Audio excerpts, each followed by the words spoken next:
All right, good afternoon, everyone.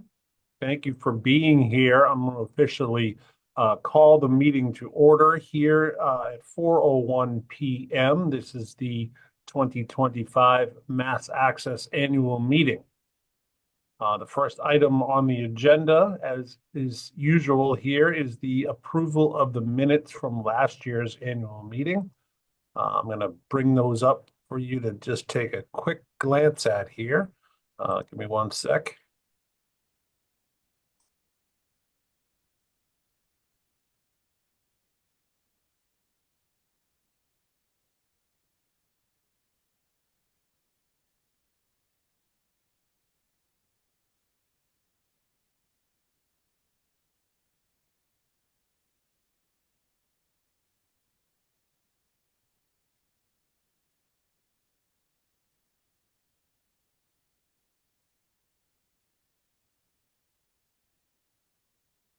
I hope that'll do for you. I would entertain a motion to approve the minutes at this point.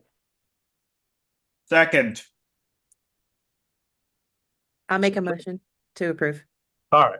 So Liz, we're a little out of order there, but that's okay. Liz is going to make the motion and Jonathan will second. Second. Official now. There. All right. All those in favor of approving the minutes, say aye. Aye. Thanks, so you can all vote. Aye. Yeah, cool, cool. All right. Aye. Thanks very much. That's most of the business out of the way. At this point, I have the great pleasure of introducing the board of MassAccess for 2025.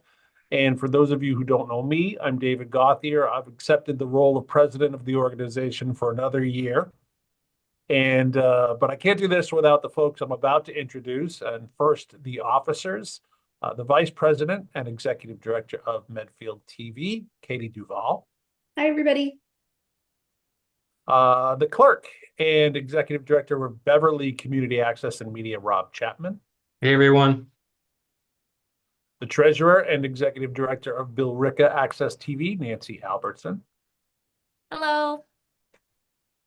We have two returning board members, general manager of Frontier Community Access Television, Jonathan Boshin, I do. and the executive director of Cable 8 in Rentham, Liz Harkins. Hi. And we're very lucky to be introducing three new board members this year. They are the executive director of Leominster TV, Scott Kurland. Hi, everyone. The executive director of Westboro TV, Karen Henderson. Hello, everyone. And lastly, the executive director of Westwood Media Center and former MassAccess president, Melinda Garfield. Hey. Hi, Melinda. So this is the group that we're going forward with in this next year. We also have our traditional committee structure. I just will run through this very quickly so members have an idea of who to contact should they have questions regarding certain things in the organization. The legislative committee will be chaired by me, and on that legislative committee will be Melinda, Karen, and Rob. The communications committee will be chaired by Liz, and she will be joined by Scott, Jonathan, Katie, and Nancy. The governance committee, which is, kind of an internal committee, but, that's the one where we discuss any problems that you may be having, whether it be with members of the board or within your own community. Katie is the chair of the governance committee. And I will join her on that one, as well as Rob and Nancy. The events committee will be chaired by Melinda. Scott, Jonathan, Katie, and Karen will be joining her. The membership committee is chaired by Rob Chapman, along with Nancy, Liz, and myself. So that is the committee structure for 2025. And so at this point, I'm going to hand things over to Nancy, who's going to give us a bit of a financial report. Nancy, whenever you're ready. Thanks, David. Hello, everyone. I'm going to share my screen and just go over some numbers. I will try and make this as painless as possible.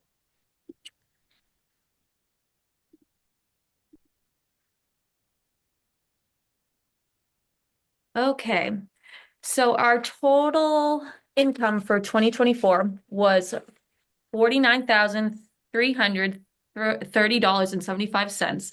So membership dues made up about 51% of our income. 29% of the income was from annual sponsorships, and 20% came from special events and event sponsors. So that percentage includes the spring and fall meet and greets, as well as the webinar sponsorships. Our total expenses were $29,205.21. So our top three expenses, and I'll show you that there, the MMX server, special events like our meet and greets and the webinars, and professional fees. So those are our top three expenses that you see there on that chart. Okay, our total net income for the year was $20,125.54. Continuing on, I did just want to remind everyone that in 2022, MassAccess decided as a board to designate $15,000 into an investment account, and it currently stands at $17,415.27. So we're up, $2,415.27. So, and before I hand it back over to David, I just want to remind everyone that our expenses are all operational. All the income we receive goes back towards the mission exactly where it should. So, and I want to thank all of the MassAccess members and our sponsors, because as you can see, that's where most of our income is coming from membership and sponsorships. So thank you so, so much. We really appreciate it. And on that, I want to remind members, please pay your dues. It's beginning of the year. It's time to re-up, and it's, in my opinion, a pretty good deal at $100. So please renew. And thank you. I'll hand it back to David. All right. Thanks, Nancy. If you could just stop that share for a sec for me, that would be appreciated. I'll get that. I just lost my mouse for a moment. There we go. All right. We're back. All right. You probably saw that we had a bit of a surplus in the last year, which is a good thing. It's not a bad problem to have. But with that in mind, MassAccess had a lot of discussions again in the vein of member services. And Katie is going to give you a report on that and tell you what we're planning on for the next year. So Katie, take it away. All right. So I'm sharing something which I think is pretty exciting. I wish that I could take part in it myself, but I'm happy that we're going to be able to offer this to our members this year. So let me share my screen. Hopefully everybody can see this. So this year, what we're planning to do is offer a community media grant to our members and their members. So let me share a little bit about this. I just want to get my notes up. Here we go. All right. So let's take a look. Ooh, what happened to my screen? Okay, hopefully everybody can still see that. So what is the Community Media Grant? It's an opportunity for community media centers and their members all across the state of Massachusetts to receive supplemental funding for their work. This grant program is designed to support projects and purchases that enhance community media and strengthen local access to information and storytelling. So each year, the MassAccess Board is planning to allocate a set amount of funding for community media grants. And by April 1st, the board will announce the total amount of available funding for that year and the maximum amount that can be requested per project. Applications must be fully completed and accurate to be considered, and all of the decisions made by the board are final. So to qualify for a grant, applicants must meet the following requirements. They must be Massachusetts-based, meaning the application must come from a Massachusetts Community Media Center or an employee or member of one. Applications must be fully completed, including all required documents, and be submitted before 11:59 a.m. on June 30th. We will not be considering late applications. While MassAccess membership is not required, we may give preference to those who are MassAccess members, and the project's potential impact on the community will be a key factor in evaluation. We must see that demonstrated in the application. In future years, considerations will be made to people who received past funding. We won't be able to award grants to people who have received an application in the previous year, so we won't be providing grants in consecutive years. But if you apply this year and you're awarded, you can apply again in 2027. If an applicant has received prior funding, they must have completed all required project documentation for their previously awarded grant to also be considered. And applications must provide multimedia documentation such as photos and videos for their project for MassAccess to use for future promotion.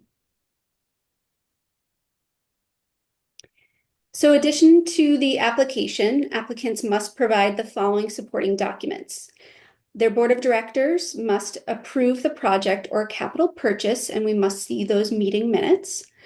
A project budget must be created, and we must see supporting cost estimates. We also want to see your annual organization's budget, or in the case of a community media center member application, we'd like to see a letter of shared support from their CMC. So if you are awarded a grant, recipients will work with MassAccess to ensure compliance with financial and reporting requirements. And this includes providing purchase receipts and other documentation as proof of fund usage, and submitting any additional supporting documentation that we might request.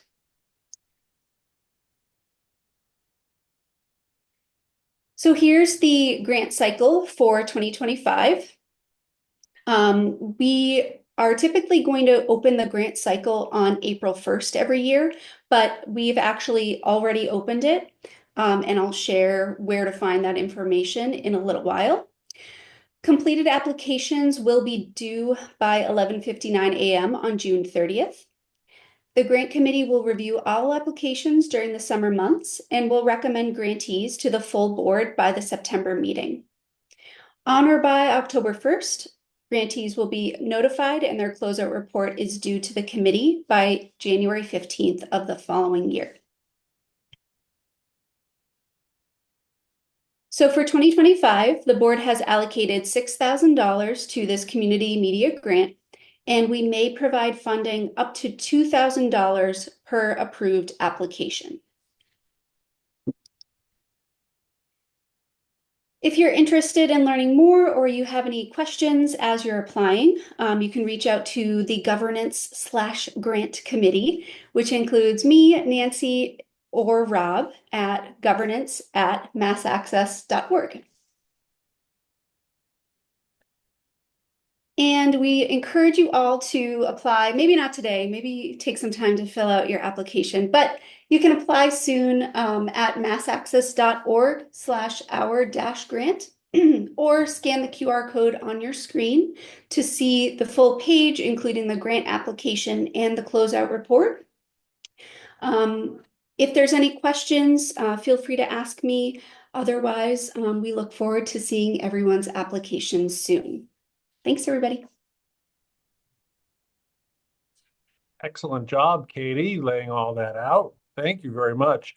You can see we're sort of dipping a toe into this. It's not a huge amount of money that we're giving away. It's sort of a pilot program for us, but we really do hope that we can see this grow year upon year. We're always meeting and talking about what kind of impact we can make on the membership, and we understand that we're all under financial constraints, and we think that, if we are, as an organization, are going to end up with a surplus at the end of the year, that we should be giving some of that back. So we encourage you all to come up with some great ideas to utilize some of these funds, and hopefully we'll get a ton of applicants. I guess I'll pause for just a sec and see if anybody has any questions at this point before we move on. Feel free to speak right up.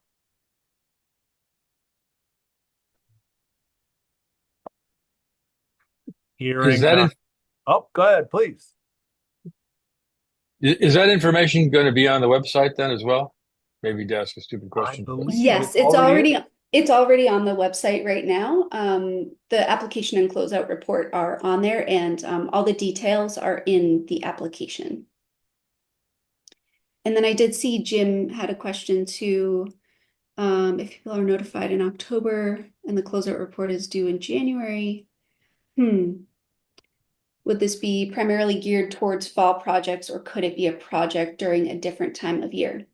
That's a really good question, because it only gives you a few months to complete a project, right? So I think that's probably something that the board and I need to discuss. Ideally, I think a project should have 12 months to be completed. That was an oversight by us. So we'll take a look at that, talk it over, and get back to you. But regardless of whether you're planning a fall project or not, I do recommend you just get your application in. This is a new process for us. So if you have something coming up in the spring that you want to plan for and you need some funding for, just apply and we'll consider it. So thanks for that question, Jim. That was a good one. Excellent. Any other questions, guys, before we move on? Okay. So now's my turn to say a few words, and I realize that on the agenda it says I'm going to talk about legislation today, but I decided I'm not going to talk about legislation today. We're dedicating an entire webinar to legislation in just a couple of weeks, so I'm going to skip that for today. And I'd rather talk about all of you who made the time to be here today, and the fact that it means something that you're here.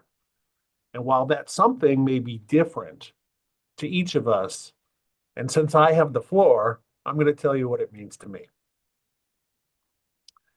And I will open up to you a little bit here in that after last November's election, I wasn't in a really good place emotionally. I probably wasn't alone there. And as I tried to make sense of everything, that fight or flight really kicked in for me. And I'm a little ashamed to tell you that at first, flight won. And my initial reaction was to convince myself that I needed to keep my head down and survive for the foreseeable future, to block everything out, right? And after a while, it became obvious to me that the strategy that I was employing was not only ill-conceived, it was somewhat irresponsible, right? So slowly, very, very slowly, my fight returned.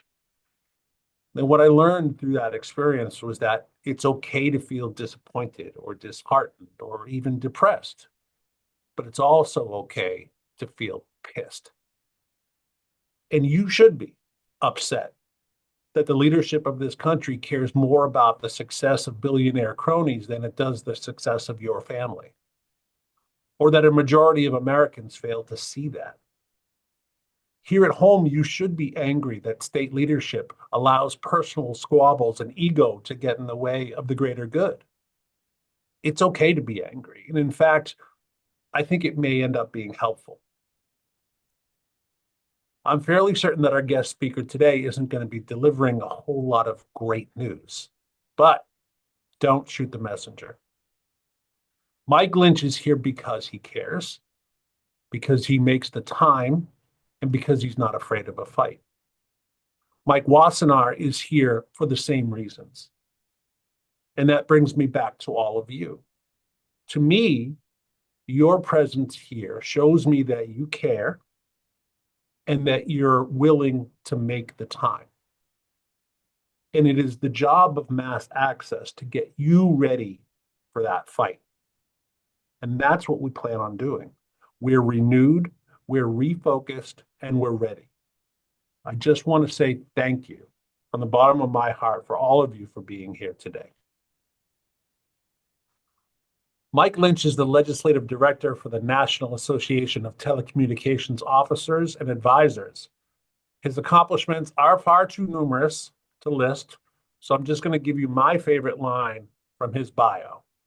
When he's not at work, Mike's usually on the water in Boston Harbor, where he's a slow swimmer and a struggling boatsman. Truly someone who has put the well-being of others over himself. He's one of the good guys. So please join me in welcoming Mike Lynch. Mike, take it away.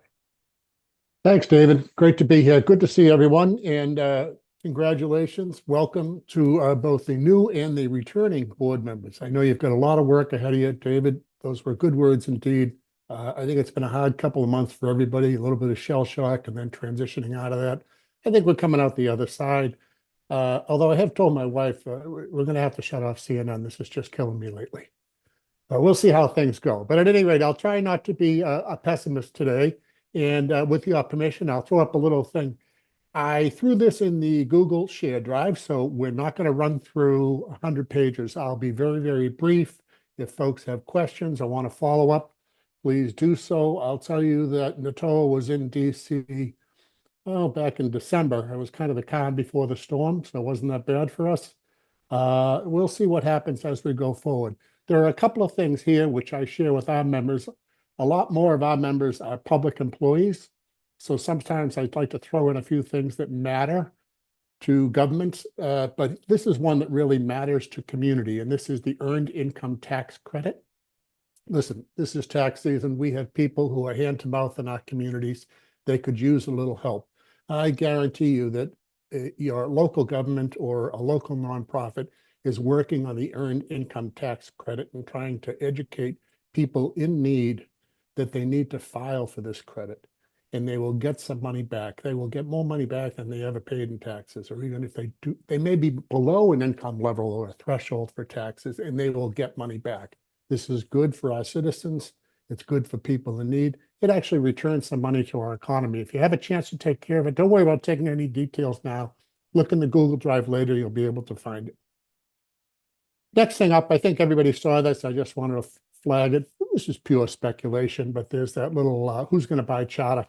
This stuff's coming out. But one thing that caught my eye here is it is a new administration, right? And we believe, I think, that probably the FCC in today's world will be more open to what would be kind of considered an oversized merger than they would have been before. What are the other some of the challenges that we're coming up with? Just last week, I was supposed to be on what was called a communications equity forum, kind of a working group in the FCC, last Tuesday. And abruptly, 15 minutes before it started, it was canceled. And the agenda was kind of wiped from the slate, if you will. And this is something that's been going on for, I would say, 5 years, this CEDC committee. So this is the sign of things to come. If it says equity in it and you bring it to DC, I swear you're dead in the water. I jokingly was on our call yesterday with the Community Broadband and Digital Equity Committee of NATOA and said, folks, we're going to have to change our name. I know they have some experience with this in Texas, where they've done sort of a search and replace. If it says equity, they start saying opportunity, and they try to get around it that way. I don't know what we're going to do. I'm just throwing it out there so everyone knows about it. I'm going to whip through just a handful of small items here. And if you'd like, we can come back to anything that you might find of interest. One thing we are a little bit concerned about is broadband infrastructure investment grant funding. I think everybody saw the news this week. There was a bit of a circus around grant funding. Mike Wassenaar was on the call. I'm sure his wife, Mitzi, was horrified when she heard that the plug might be pulled. The plug isn't pulled. It was certainly a bit of a panic, but they will come at this again. I think anything they can do. Today's press conference after that tragedy on the Potomac was just more telling to me that there's almost a one agenda or a single agenda attack going on right now. And we need to be able to fight that a little bit. And that attack is on sort of equity and fairness and diversity. I don't know where it came from. I really don't know how to counter it. We'll figure it out. Again, I think, as I've been saying to people, NATO is a national organization, right? So we're used to talking to people all across the country. We live something of a bubble here in Massachusetts, so we're not used to this. It's something we have to get used to now and have to understand a little bit better. Thankfully, that attack this week on grant and loan funding for, oh God, so many things, is a little bit paused. I suspect it will be revisited, and it will be revisited shortly. Moving ahead, I saw this piece and I don't know. Oh, I do know where this came from. I think Chuck Sherwood shared this with a few people earlier this week. Everybody knows Chuck, right? Great guy. It was an article from a former elected official down in Atlanta, and it talked about new ways to communicate. David, you were saying, how do we fight back? I think this is a piece of it. I don't know if it's our age or our style. We tend not to be social media mavens. I think we're going to have to counter and sort of do point and counterpoint a lot going forward. The current administration in DC, the current GOP Congress, both in the House and the Senate, seems to be flying off the handle on kind of a social media shoot from the hip style. Not a lot of research, not a lot of discourse, discussion, hearings, just throwing out opinions. I think somehow we're going to have to experiment ourselves and see what works for us to be sort of the rebuttal to that agenda. You may have heard this already from Mike Wassenaar. I don't know. We had a little exchange of emails last week, but there's a former commissioner of the FCC. His name is Michael O'Reilly. And actually, funny story, he got booted off the FCC kind of unceremoniously about 6 years ago because he sort of ran afoul of President Trump during the first administration and annoyed him. I think he's trying to find his way back into the big bed because he was talking about that program DOGE. DOGE is the government efficiency. We're going to get rid of all the dead wood in government agenda that the Trump administration has. He's suggesting and really makes an attack here on PEG. I don't know why he threw it in here, but he did. Now, does anyone pick up on it? I would certainly hope not, but it's alarming that he calls attention to PEG within this document. On the rest of this, I think for now, I will leave it and sort of park it a little bit. You'll see some items in the agenda here, such as the various bills that we have in different states. It's all good. Have a few updates from NATOA, just a reminder as well that the NLC and NACO and the Alliance for Community Media all have upcoming Hill Days in the next couple of months. And NATOA will have its conference in New Orleans this year. We hope to see you there. And with that, I think what I might do is pause the share and maybe we'll just have a little conversation if you'd like. All of this stuff is in your shared drive, so you'll see it there. David, was that short enough? I tried. Sorry, I lost my mute button there for a second. Okay. Mike, it was great. right. And I do appreciate you leaving some time for some questions too, because I think, folks probably want to follow up a little bit on this.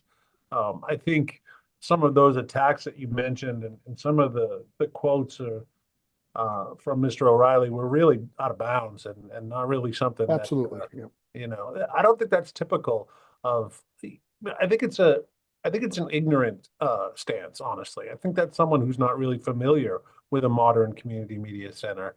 And, it's just coming out of not knowing exactly what we do on a day-to-day basis. I remember when during, I want to say it's the first term of the Obama administration, Mike, help me out, who was the chair back then? But at any rate, they actually Janikowski actually commissioned a magnificent report. It was extensive on communications in the new world, so to speak.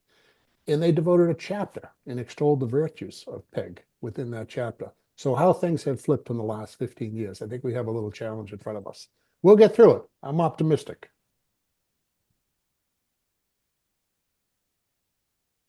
Okay, so let's open up the floor for questions or comments. Mike, you had something here in the chat that you wanted to bring up. If you want to kick it off, go right ahead. Yeah, I mean, and I'd love to get your perspective on this, Mike. I noticed you in your index, you had a little note on Senator Wyden's bipartisan letter that came out just recently. Mhm. And for folks who haven't followed this, maybe we could talk a little bit about it. And the question I've got for you and the group is if there's an opportunity to talk about that sort of the transparency and civic responsibility that Wyden and Representative Flood from Nebraska were talking about with the work that you all do. And if you haven't seen it, it's basically a letter that went out to Hulu and YouTube TV, and I can't remember the other provider. Basically saying if you're carrying live television, Fubo, I think, yeah. you should be providing subscriber support Mhm. for C-SPAN because of the public good that C-SPAN does. If you're acting like cable and competing with cable, it seems to me that actually is an opening that we should be thinking about. Yeah, I think Mike and I had a brief conversation last week on this one, and I don't know really how to embrace it, but sure, let's go a little further than they did, right? They're talking about C-SPAN, but remember where we all started, right? Narrowcasting was king, and that's what we need to get back to, is making folks recognize that our villages are important to us, and conveying news and information. Look, your local elected officials already know this. Our congressional members already know this. But the rest of the country, they seem to be slicing this off or not appreciating how this gets supported, how this gets lifted up. And I think logistically, or technically, is it technically infeasible today to provide something like this? No, I don't think it is. I think that can get fixed. We just have to have some willingness there. Mhm. It's also, David, as Mike was saying, it's something proactive. When it comes to the federal government, even when our friends, the Democrats, are in office, oftentimes we find ourselves in a defensive stance. And it's nice to be able to promote and advocate for something from a position of positive benefit to our community. So if we have a chance to, whether or not it succeeds, it's important to be offering solutions, right? Great. Jonathan, you had a question. Maybe this is kind of too much of may not be the most appropriate, but do you think there's a chance this O'Reilly fellow may get back in there, just out of curiosity? Or I do not think so. Okay. One, he's been out of the FCC for a good long time. Two, I think President Trump has a memory like an elephant, and if somebody crosses him, he just doesn't forget it. All right.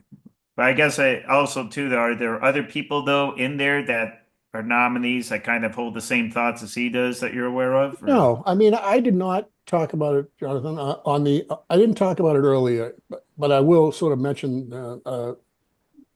what we called the American Broadband Deployment Act. In the last Congress, it was called 3557, right? And I know you guys have discussed it. David and I have discussed it a couple of times as well, and I know it's of great concern. I think it's going to come roaring back at some point really soon. And I think there will be nothing to stop it. Its impact on cable licensing, and by extension, its impact on PEG, is not clear, but it does put everybody a little bit at risk. How do we stop it? Is it stoppable? I don't know. I mean, there's a few strategies. You hope to go to the rules committee and sort of get a deflection if you can, but we're not. This is a unified GOP government, right? Both houses, presidency, some would argue the Supreme Court are all Republican at this point. So we're in kind of a unique spot. The only hope I had, and I'm not sure how long this will last, they are fighting on so many fronts. I wonder if they're just at some point going to be exhausted because they're attacking so many things. But one thing that has become clear really, it's only been 2 weeks in this administration, two months since the election, 2 weeks in this administration. But they embrace disruptive activities that shock and awe everyone. I mean, literally bizarre activities or attacks that leave you not knowing how to respond, right? It's what a bully does. It's so that's it. Whether you're talking about the president or the administration or just an agenda coming out of the Beltway, that's kind of where we are right now. Maybe it'll evolve. Maybe some people will get burned who are members of the GOP and will fight back. I don't really know. It's too soon to tell, but that's where we are right now. Mike, sorry. So just to give you evidence of what you're talking, Mike, I don't know if you've seen the headline that came out this afternoon, but our friend FCC Chair Brendan Carr is launching an investigation of all PBS and NPR stations in the United States to determine whether or not they're violating commercialism standards.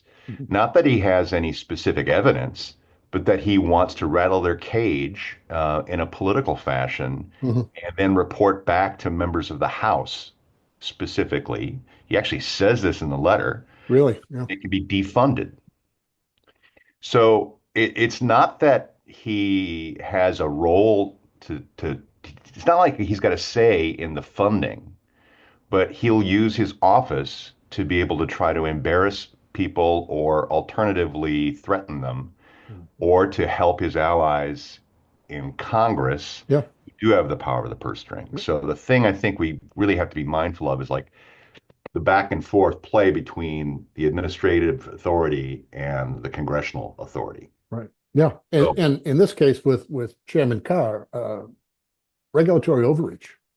It's not Well, in it's his, an abuse of it's not power. in his wheelhouse at all. It's clearly an abuse of Yeah, power. yeah. And I think it's going to be very curious to see how people respond to it. But he's basically saying the entire system should be defunded, including rural PBS, which serves the very communities that he purports to support when he climbs towers in rural Nebraska. Yep. And that's again in the first 2 weeks. So you're what you say about bullies, I think, is extremely important. Thing about these revenge tours too is they never affect the people at the top. It trickles down to average day folks like us and screws us over, which is scary. So, well, I think, I harken back to what I was trying to make the point a little bit ago, in that, we have to stay on top of this, and we can, I think those detractors are counting on us getting beaten down. We keep saying, oh, it's only been 2 weeks, but think about all the things that we're already looking at and going, are you kidding me? Are you kidding me? This is just the beginning. We've got to stay strong. We've got to stay united, and we've got to stay vigilant. Just keep your eye on things, keep communicating with each other, and keep leaning on each other. And I think, especially here in Massachusetts, where we have a strong community, I think we can make some things happen, and we can work together to advocate for some kind of future. What that looks like, I don't know. Yep. I'll tell you a little story because we were involved in it, and Mike Washington knows because Mitzi Herrera was involved in it for the county of Montgomery down in Maryland. But we spent the last 6 months working rather extensively on a grant through the Digital Equity Competitive Grants that was supposed to be administered through the NTIA. And before the end of the Biden-Harris administration, they slipped out 2 rounds of funding under that grant program. It was, let's say it's $1 billion. They put out about 2/3 of $1 billion. So 2 things. One, the money hasn't actually gone out the door yet. And there's 1/3 of $1 billion left actually to be funded. Senator Cruz attacked it. Said, it's all about equity. Don't do this stuff. It's all equity. The program was all about what was in federal law. Remember when we had COVID and they threw in all that infrastructure money? Within the infrastructure money was something else called the Digital Equity Act, right? That is federal law. And the funding for this program was devoted to what was called covered populations. And it ran the gamut, veterans, poor, minorities, rural residents. There was a ton of categories in here. The idea was everybody needed to get lifted up. We were in a bad way in this country, and it was time to do it. So this revisionist history now to attack such a thing is just wrong. One, it was the law. Two, it's the right thing to do. I'm not too worried. I think, David, as things come forward, the attacks will come out. But I think what the attack needs is just a quick response of, I don't know, dismissal, something along those lines. Yeah, don't bother to develop a treatise or an extensive argument against it, because as disruptors, they're not really devoting much energy to building anything or to creating large concepts or well-meaning concepts. They're just about breaking things down. So I wouldn't treat them with any more. It's going to be challenging. It's going to be really hard. This is not the normal way we do things, right? A dear friend of mine who's long since passed used to say, good government is hard work. The current term we're in is not about good government. It's just about breaking it down. And they're patting themselves on the back saying, if we succeed in some ways and break down elements of this government, we will have reduced the size of government, which is ultimately, they argue, their goal. I'm not sure it's going to work out that way. I think ultimately what they're doing is they're breaking regulations and things that might cost them money, so that those who are investing in this administration will make more money. So, God, I'm sounding awful preaching. David, I promised myself I that would was not great. do that. That All was, right. there was amazing advice, and I appreciate it. I think everyone here appreciates it. So, thank you.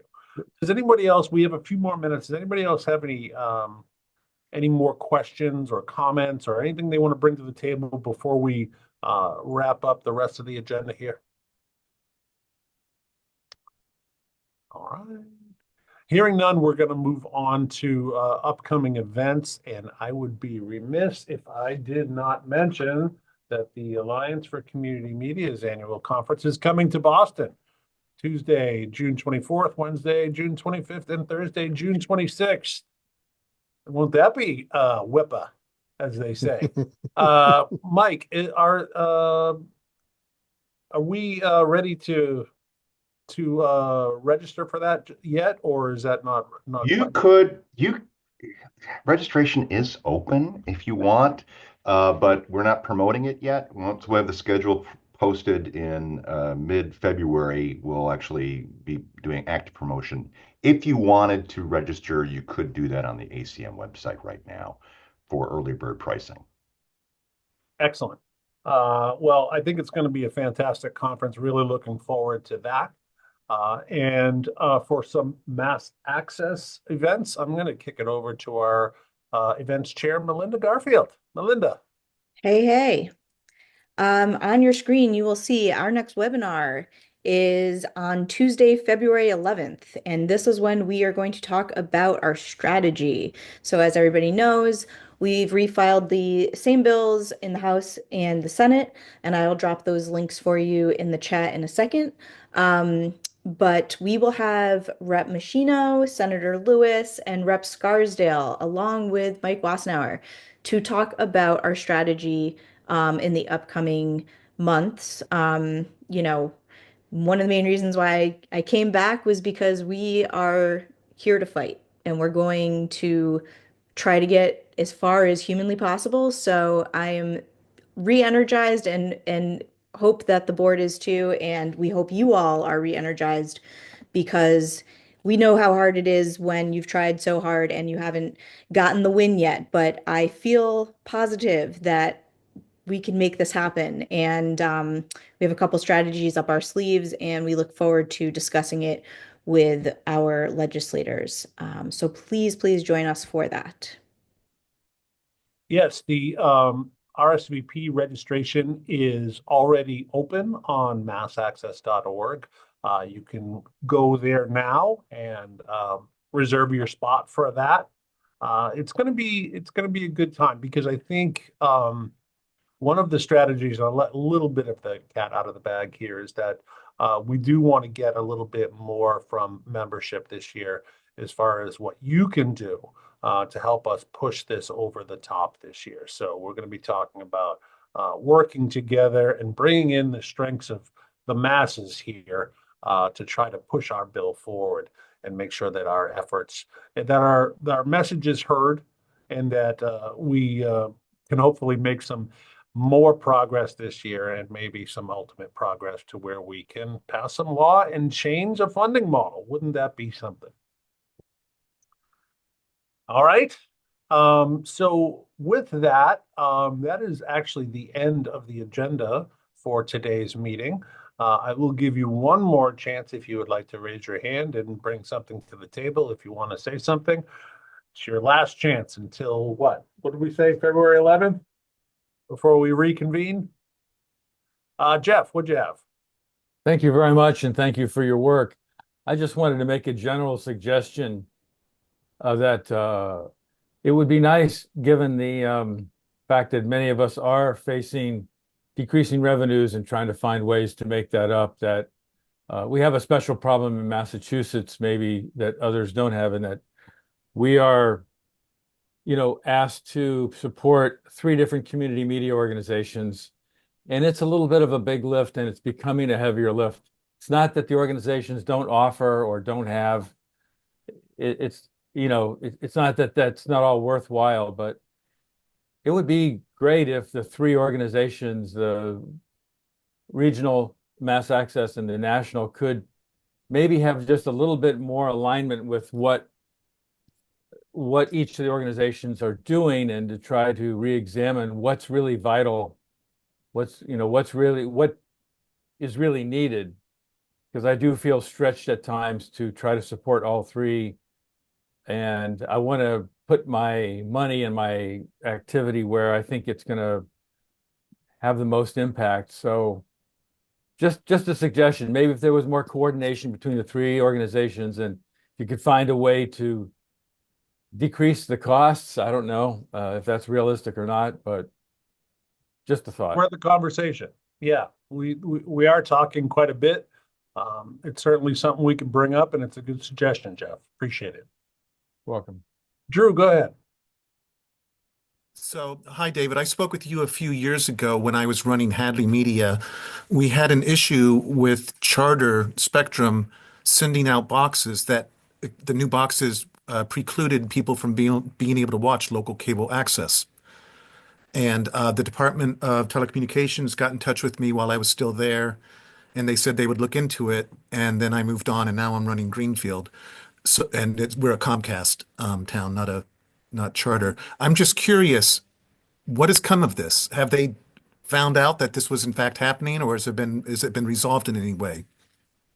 I haven't heard a whole lot about it. I heard that Comcast was pulling a similar thing up in the northern part of the state as well. I would say that, and maybe Mike would have some more information or advice on this, but I would say, Drew, really the only recourse that you'd have is to continue to talk to the Department of Telecommunications and Cable when you're aware of this kind of thing, because it is actually law that they are supposed to be carrying the PEG channels. Drew, did they have a specific case number for the investigation? I spoke with the gentleman once, and so I had no idea about case numbers, and I didn't stay at Hadley Media very long to see what came about. But I figured this was an issue that I didn't know we had a problem until a select board member got new cable, and they weren't able to watch the meetings. Yeah, it's that Zumo box. So how do you even know if there's an issue if people aren't telling you? That's correct. That's correct. Well, if you hear of something again, Drew, let's talk about that, and let's keep that top of mind, because obviously it's something we're going to have to chase down if we hear any more about that. Sarah, you had a question. Go ahead. Sarah Fletcher, sorry. Hey, Dave, I didn't know if this was an appropriate time to talk about the vendor list.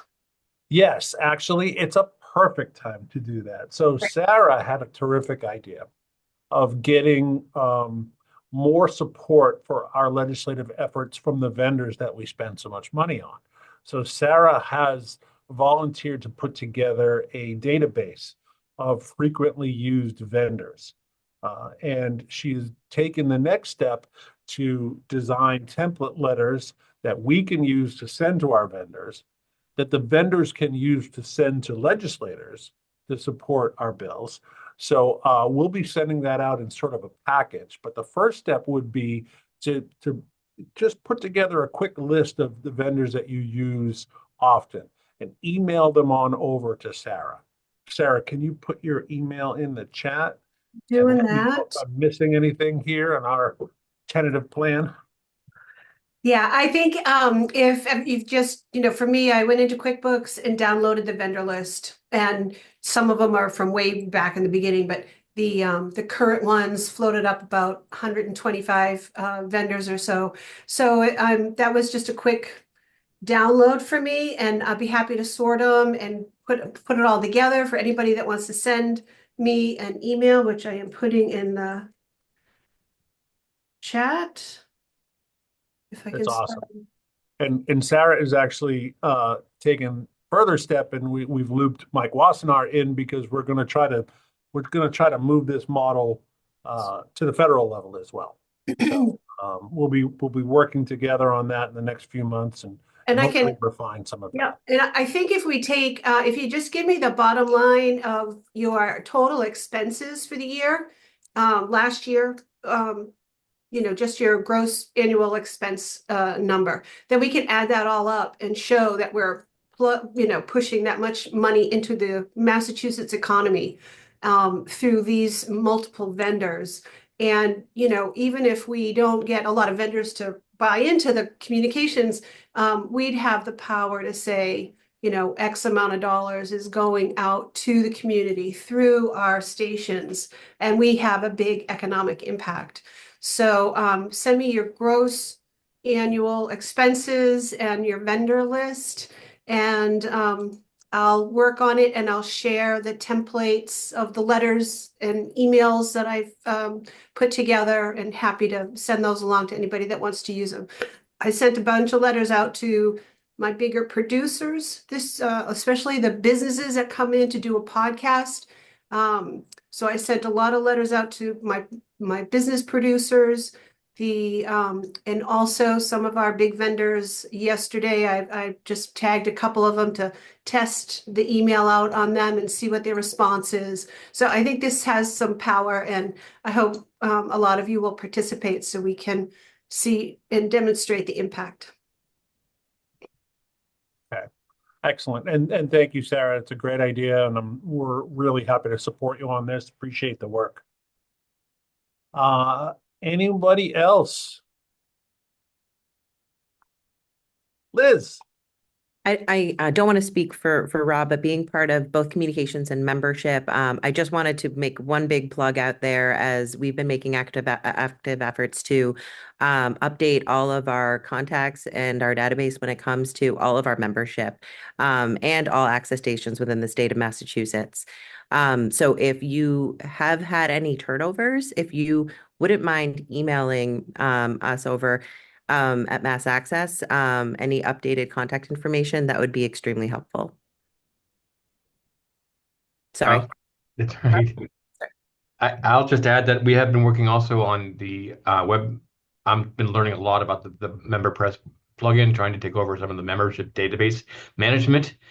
So we've made some real good strides. So if you have any questions about the website or how to add in staff or anything like that, you can reach out to me.